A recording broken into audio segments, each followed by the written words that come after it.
Good morning, readers. Today for our reading workshop, you're going to need the following materials: your reading notebook, your green resource folder, pencil, glue stick, and some crayons. In your green folder, remember this is to be in your anchor binder. Don't take it out of your anchor binder, just open it up. On the left side, you're going to take out your teach pages and very carefully take out two today. You're taking out the two that say visualization and green giant. Make sure that the rest of the teach pages are still paper clipped. Tuck it back inside and then put your anchor binder back in your basket.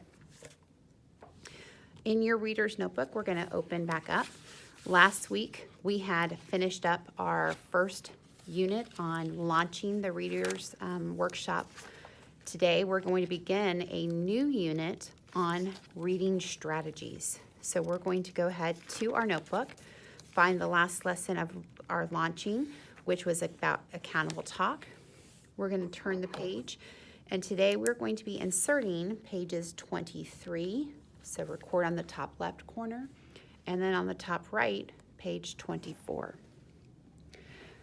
Then we're going to go ahead and glue down our two materials in our notebook. So the first is going to be the visualization that has two sections. Turn that over. Use your glue stick, make a frame on the outside, and then the X that goes through. Turn this over. Smooth it down. And then your green giant small passage you're going to turn over. Glue the same, hopefully neater the missing. Turn it back over. Smooth it at the top. Make sure that the top of the passage lines up to the top of the lined section of your notebook page and that the white blank still is shown. Then put your glue stick away. We're going to go ahead and then record our lesson in our table of contents. So just always double check that your page numbers are shown. Turning back to turning back to the table of contents, the page number that we just recorded, this lesson is going to start on page 23. So we record 23 in our table of contents. Today is our first day of a reading strategy. So we're going to just record that this is reading strategies. And today we're going to be focusing on the first one that a reader does while reading is called visualization. So go ahead and write that first strategy after you've recorded reading strategies. This helps remind us that we're starting a new unit. And today's date, which is 8-31-20. Once you're done recording your table of contents, you can go ahead and flip back to today's page. Remember, you can push pause if you're still writing and catch up when you're ready. So today, we're starting that unit that we just talked about, which is called Reading Strategies. We're going to be focusing on a new strategy every day to help remind us of what good readers do while reading. We use these strategies to help us better understand the text and what the author is trying to teach us with the theme. So today we're going to be talking about visualization. So before we move on to what this means, we need to look at, there is a word within that we should recognize. Visualization. So we're going to use one of our crayons, preferably a light color. So I'm going to use a green to help remind us the smaller word that will help us remember this strategy. So the smaller word is the word visual, so pictures. So I'm going to go ahead and just quickly use my light green. Remember to use a light color, and we're just going over the outside of the word visual. So make sure this is nice and neat. You're not making it sloppy where you can't read over it.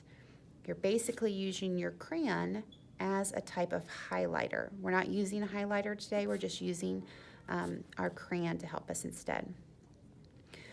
So we're gonna just go over that first part, and then I can use my pencil to remind me that this means picture. We're creating a picture using the author's words and description about the characters, about the setting, and what is taking place within our story. So let's start by reading the information that we need to know in order to start focusing on visualization. It says, readers use their 5 senses, so I need to remember 5 senses, to make pictures in their imagination. When we read, we create movies in our mind that match, so put a little C in there, there's a typo, match the words in the text. So the words have to match the picture or movie we're creating. So we're going to start by reading a story called Green Giant. As I read this story, I want you to be thinking about what kind of picture is being created by listening to the words from the author. As I'm reading, I want you to use the space at the bottom of your page to create what this green giant looks like. So remember, using the author's words only are going to help you know the exact way the green giant should be drawn. So listen to the story first, then you can create your green giant. There lived a green giant whose name was Sam. His hair was the color of strawberry jam. He had one brown and one blue eye, and a beard the color of pumpkin pie. His coat and pants were oh so bright, like a peppermint stick, all red and white. His socks were as yellow as lemon pop. His shoes were as brown as a chocolate drop. His hat was the color of gingerbread, with a tall, tall feather of raspberry red.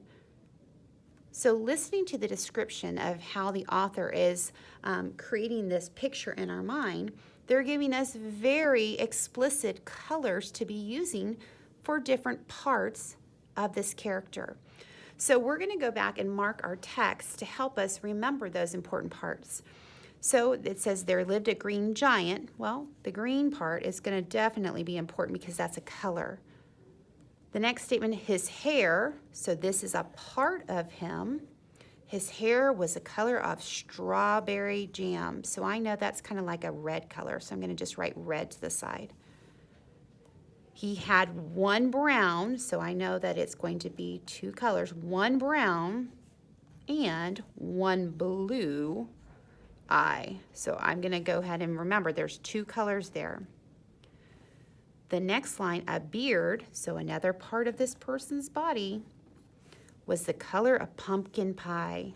Pumpkin pie, I love some good pumpkin pie on Thanksgiving, and I know that pumpkins are orange, so I'm going to put orange to the side because the author's giving me colors to be specific with these different characteristics.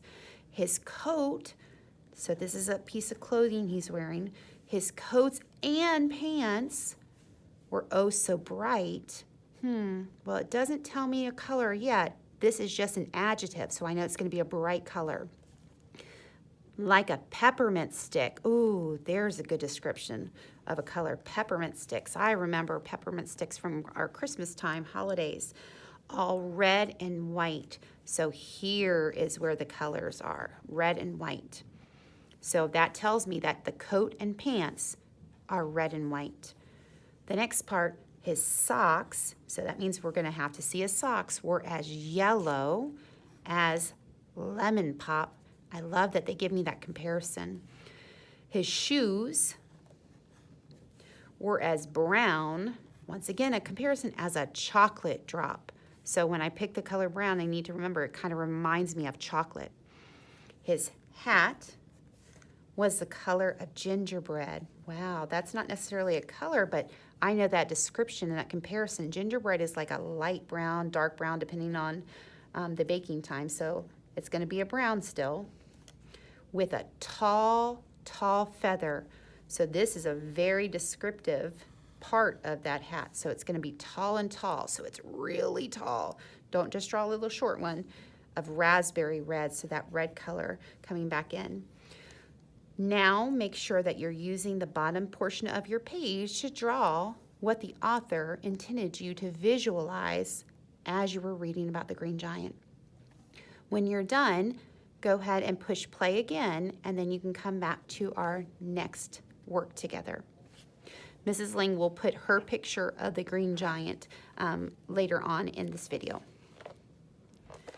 The next section we're going to do is we're going to do some more practice using our 5 senses and creating a picture in our mind. So we are going to use a book that is not necessarily posted on here yet. So if you would, take a sticky note. You're going to put your sticky note to the side. And we're going to be using a story today, not just a dream. We're going to use a different story that I really like. So go ahead and cross it out. And this story we're going to read today is called A Bad Case of Stripes. So we're going to read A Bad Case of Stripes instead. So go ahead and cross out the old book and put the new book. As Mrs. Ling is reading this book, I want you to think about different questions that you could ask yourself in this particular book. So we're going to ask ourselves, what does the scene look like? Or what are the characters' facial expressions? A third question we can ask ourselves is, how was the character's body language? Body language changing. We could ask, what is happening in the background? So where is the setting and why is that going to be important? We could ask ourselves what music would be playing in a movie. So we can ask ourselves these questions to help deepen our understanding of what is happening within this story and happening to our characters. As I am reading, I want you to use your sticky note to draw a picture. So we're going to put draw a picture of the movie that is being created in your mind. So draw a picture of what you think this character looks like at some point in the book. You can include facial expressions, body language, what's happening in the background, and then possibly even include what music do you hear. Is it a musical with just instruments that's soft and soothing, or is it loud and has lots of instruments being played? So think about what kind of picture or movie is being created as the author is using their words. So as I'm reading, you're going to draw the picture. A Bad Case of Stripes. Camilla Cream loved lima beans, but she never ate them. All her friends hated lima beans, and she wanted to fit in. Camilla was also worried about what other people thought of her. Today, she was fretting even more than usual. It was the first day of school, and she couldn't decide what to wear. There were so many people to impress. She tried on 42 outfits, but none seemed quite right. She put on a pretty red dress and looked in the mirror, and then she screamed. So remember, right now, Mrs. Ling is not showing you the pictures because I want you to record what movie or picture you are envisioning in your head, not what the author or the illustrator has created. Her mother ran into the room and she screamed too. "Oh my heavens," she cried. "You've completely covered with stripes." This was certainly true. Camilla was striped from head to toe. She looked like a rainbow. Mrs. Cream felt Camilla's forehead. "Do you feel all right?" she asked. "I feel fine," Camilla answered. "But just look at me." "You get back in bed in this instant," her mother ordered. "You're not going to school today." Camilla was relieved. She didn't want to miss the first day of school, but she was afraid of what the other kids would say, and she had no idea what to wear with those crazy stripes. That afternoon, Dr. Bumble came to examine Camilla. "Most extraordinary," he exclaimed. "I never seen anything like it. Are you having any coughing, sneezing, runny nose, aches, pains, chills, hot flashes, dizziness, drowsiness, shortness of breath, or uncontrollable twitching?" No, Camilla told him, I feel fine. Well then, Dr. Bumble said, turning to Mrs. Cream, I don't see any reason why she shouldn't go to school tomorrow. Here's some ointment that should help her clear up those stripes in a few days. If it doesn't, you know where to reach me. And off he went. The next day was a disaster. Everyone at school laughed, and Camilla, they called her Camilla Crayon and Night of the Living Lollipop. She tried her best to act as if everything were normal, but when the class said the Pledge of Allegiance, her stripes turned red, white, and blue, and she broke out in stars. So we're going to stop the book there because the author has given us a lot of wonderful and descriptive details that we can be creating that picture or movie in our mind. So think back about what the author has said that Camilla Cream has looked like. Remember, as a reader, think about, what does this scene look like based on the author's words? What kind of facial expressions do we think that Camilla had when her classmates were making fun of her? What was her body language looking like? Or did it change from the beginning when she was first trying on her red dress until now? What is happening in the background? And then what kind of music do you think is playing? Create your picture on your sticky note to the side. Some other questions you could be asking yourself as you're reading is, in my mind I see, or if there was a movie in my mind it would, and then the scene has. So these are stems that we could have recorded within our sticky note to add to our picture.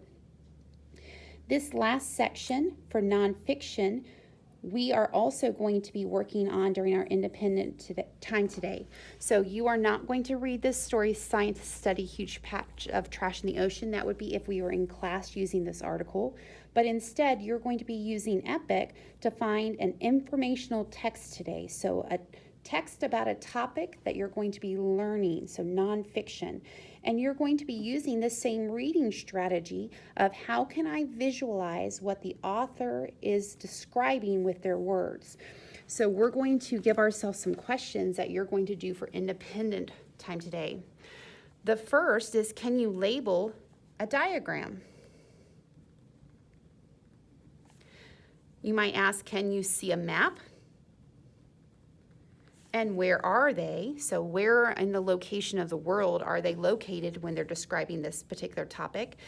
If there were a documentary, so a documentary is like a movie that is being created to tell us and teach us about that topic, what would they be on the screen?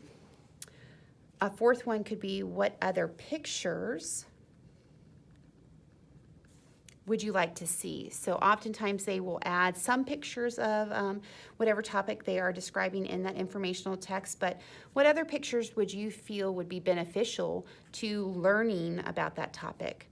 And then how do the pictures go with the text? So how are they supported within the words that are being given to you? And then where does the text take place? So these are some guiding questions to help us start creating that picture or movie in our mind. You're going to put a second sticky note down. Let me grab my sticky note.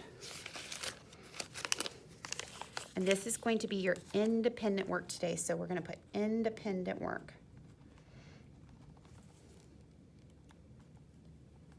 This is like independent work. And then we're going to read on Epic an informational text. Create your picture to record within this lesson. Now, the last thing I had said I was going to show you is my picture of my green giant now that you've had enough time to finish yours. So I'm going to share what mine looks like from my text. So thinking back about the author's words, you can see the picture that I created in my mind based on those words. Today, make sure that you take a picture of your completed Teach page, including the sticky note from your classwork. That is the left side page. And then take a picture of the right side of your green giant with your own illustration on it.